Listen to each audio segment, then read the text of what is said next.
Good morning students. आज मैं अपनी नई वीडियो के साथ आया हूँ और ये वीडियो जो है क्लास 10th की एसएसटी का चैप्टर नंबर 24 जो कि इकोनॉमिक्स से लिया गया है और चैप्टर का नाम है sectors of Indian economy.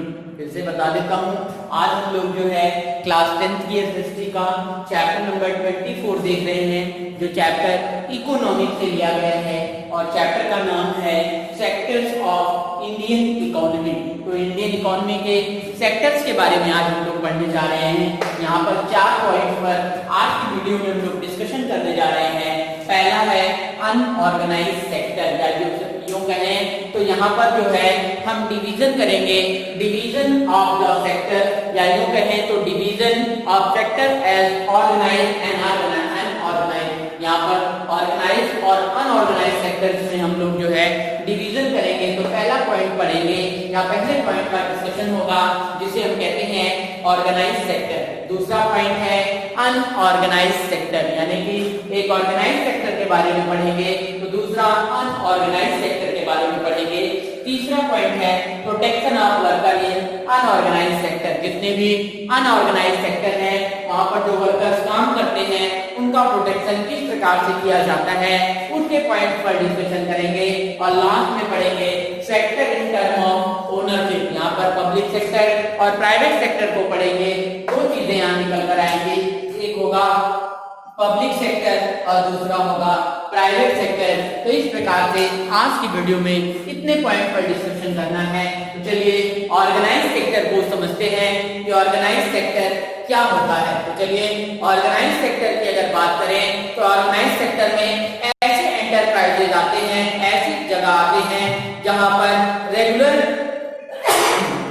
Employment जो है मिलता रहता है, या यूं कहें तो यहाँ पर जो एम्प्लॉयमेंट होता है वो रेगुलर होता है। साथ ही साथ देखेंगे तो यहाँ पर जो ऑर्गेनाइज्ड सेक्टर होता है या ऑर्गेनाइज इसलिए होता है क्योंकि यहाँ पर फॉर्मल प्रोसीजर होते हैं। इनफॉर्मल प्रोसीजर के आधार पर जो सेक्टर होते हैं उनको ऑर्गेनाइज्ड सेक्टर का नाम दिया जाता है। यहाँ पे जो एंटरप्राइज होते हैं वो रजिस्टर्ड होते हैं सरकार के द्वारा। साथ ही साथ जो है वहां पर जो रूल्स और रेगुलेशन है वो रूल्स और रेगुलेशन लागू होता है। जैसे फैक्ट्री एक्ट लागू होता है, मिनिमम वेजेस एक्ट लागू होता है, पेमेंट ऑफ ग्रेच्युटी एक्ट लागू होता है। यानी कि सरकार के द्वारा बनाए गए जितने नियम और कानून हैं वो इन जगहों पर ऑर्गेनाइज्ड सेक्टर में पूरी तरीके से लागू हो जाता है। साथ ही साथ देखेंगे तो जो वर्कर्स होते हैं ऑर्गेनाइज्ड सेक्टर के, उनके एम्प्लॉयमेंट की पूरी सिक्योरिटी होती है। साथ ही साथ देखेंगे तो उनका जो काम करने के घंटे होते हैं ये भी फिक्स होते हैं, उनके वेजेस जो होते हैं वो भी फिक्स होते हैं, उनके ओवर टाइम का जो काल होता है वो भी फिक्स होता है। साथ ही साथ जो है उनको मेडिकल बेनिफिट भी मिलता है, उनको स्वच्छ पेयजल भी उपलब्ध होता है और उनको जो है सेफ वर्किंग एनवायरनमेंट भी प्राप्त होता है। तो इसलिए जो है इसको संगठित क्षेत्र जो है या ऑर्गेनाइज्ड सेक्टर का नाम दिया जाता है। यानी यहाँ पर किसी भी प्रकार की समस्याओं का सामना नहीं होता है, पूरे तरीके से जो कार्य होता है वो संगठित होता है, इसलिए इसको जो है ऑर्गेनाइज्ड सेक्टर का नाम दिया जाता है। आगे है अनऑर्गेनाइज्ड सेक्टर, जिसे असंगठित क्षेत्र जो है कहा जाता है। तो यहाँ पे देखेंगे तो जो अनऑर्गेनाइज्ड सेक्टर्स होते हैं वहां पर ऐसे एंटरप्राइज होते हैं जो गवर्नमेंट से रजिस्टर्ड नहीं होते हैं। साथ ही साथ जो ये सेक्टर होते हैं ये छोटे भी होते हैं, इनकी यूनिट स्कैटर्ड होती है। देखेंगे तो ये गवर्नमेंटल रूल्स और रेगुलेशन को फॉलो नहीं करते हैं। जो वर्कर्स होते हैं उनको कम वेजेस मिलते हैं, उनको ओवर टाइम भी अगर कहें तो ओवर टाइम का प्रोविजन नहीं होता है, पेड हॉलिडे नहीं होते हैं, पेड लीव नहीं होती है, सिकनेस पे लीव नहीं मिलती है। तो इस प्रकार से कई सारी समस्याओं का सामना अनऑर्गेनाइज्ड सेक्टर में करना पड़ता है। देखेंगे तो ज्यादा से ज्यादा मात्रा में जैसे जो स्ट्रीट हॉकर होते हैं, जो रिपेयर वर्कमैन होते हैं, जो डोमेस्टिक सर्वेंट होते हैं, इसके अलावा जो और भी अन्य लोग बचते हैं वो अनऑर्गेनाइज्ड सेक्टर में होते हैं। अगर हम ग्रामीण क्षेत्रों की बात करें तो ग्रामीण क्षेत्रों में लैंडलेस एग्रीकल्चर लेबर, स्मॉल और मार्जिनल फार्मर हैं, शेयर क्रोपर हैं, आर्टिशियन है जिसमें आपका वीवर है, जिसमें आपका ब्लैक स्मिथ है, कारपेंटर है, गोल्ड स्मिथ है, ये सब जो है अनऑर्गेनाइज सेक्टर में आते हैं। तो इस प्रकार से कहा जा सकता है कि इनकी जॉब जो है निश्चित नहीं होती है, इनकी एम्प्लॉयमेंट जो है सिक्योर नहीं होती है। जो कैजुअल वर्कर, लैंडलेस लेबर जो रूरल एरियाज में रहते हैं वो जो है मैक्सिमम इसी कैटेगरी में या असंगठित क्षेत्र में वो आते हैं। तो इस प्रकार से दो क्षेत्रों को आपने पढ़ा, एक है संगठित क्षेत्र और दूसरा है असंगठित क्षेत्र। एक है ऑर्गेनाइज सेक्टर और दूसरा है अनऑर्गेनाइज सेक्टर। तो चलिए देखते हैं, अगला पॉइंट हमारा है protection of worker in unorganised sector कि किस प्रकार से जो है प्रोटेक्शन होता है। तो देखेंगे कि develop alternate source of employment beside agriculture, इनके लिए एक और विकल्प यानी कृषि के अलावा अन्यत्र विकल्प भी रखा जाता है और इसका उद्देश्य होता है कि इनको जो है या इस सेक्शन की इकोनॉमी जो है, जो पावर है, जो फाइनेंस है, जो स्किल डेवलपमेंट है या दूसरे इंफ्रास्ट्रक्चर हैं उनको मजबूत किया जाए ताकि उनको अच्छे से रोजगार प्राप्त हो जाए। दूसरा है जो पब्लिक वर्क प्रोग्राम है, जैसे रोड बनाना है, स्कूल की बिल्डिंग का निर्माण करना है या फिर नहरों के माध्यम से सिंचाई करना है, ये जो है ग्रामीण क्षेत्रों में मिले, जिससे लगातार जो रूरल वर्कर्स हैं उन्हें कार्य मिलता रहे। साथ ही साथ देखेंगे तो जो वर्कर्स हैं अनऑर्गेनाइज सेक्टर में उनको सोशल सिक्योरिटी, जॉब सिक्योरिटी नहीं होती है।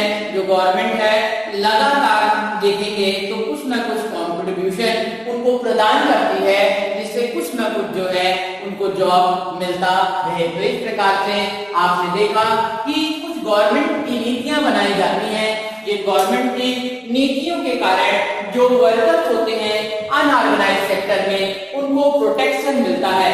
आगे है sector in term of ownership, यानी कि ओनरशिप के आधार पर देखेंगे तो कौन कौन से टर्म है।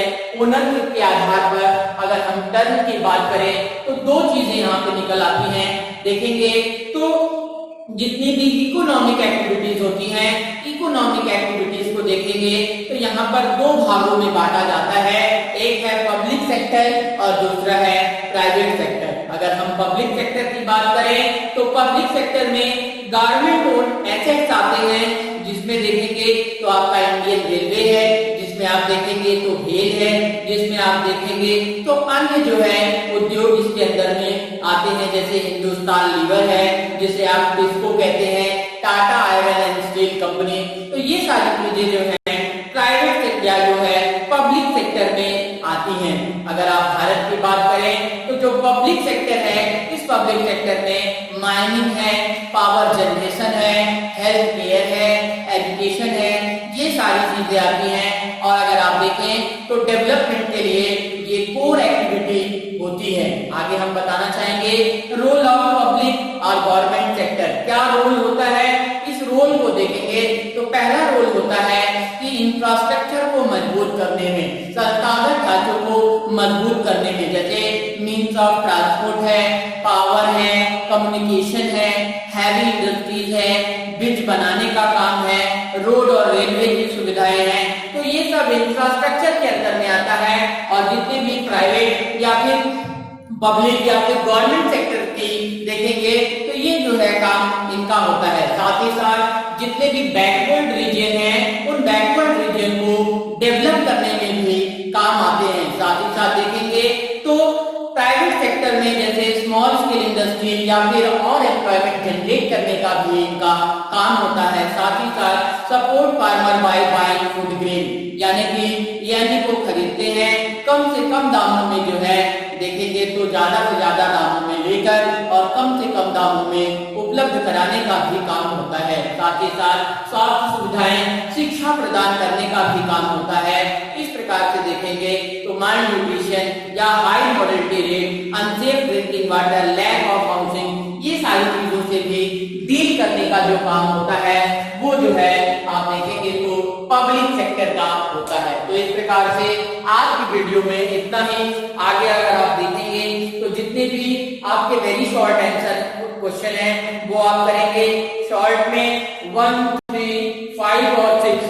शॉर्ट में जो है 1, 3, 5 और 6 आप सॉल्व करेंगे और लॉन्ग में आप जो है लॉन्ग में किसी भी क्वेश्चन को करने की जरूरत नहीं। लॉन्ग में या तो आप चाहें तो 1 3 4 कर लेंगे, 1 3 और 4 लॉन्ग में 1 3 और 4 जो है आप सॉल्व करेंगे। इस प्रकार से आज की वीडियो में इतना ही। कोई दिक्कत हो तो कमेंट के माध्यम से जरूर पूछें। Thank you.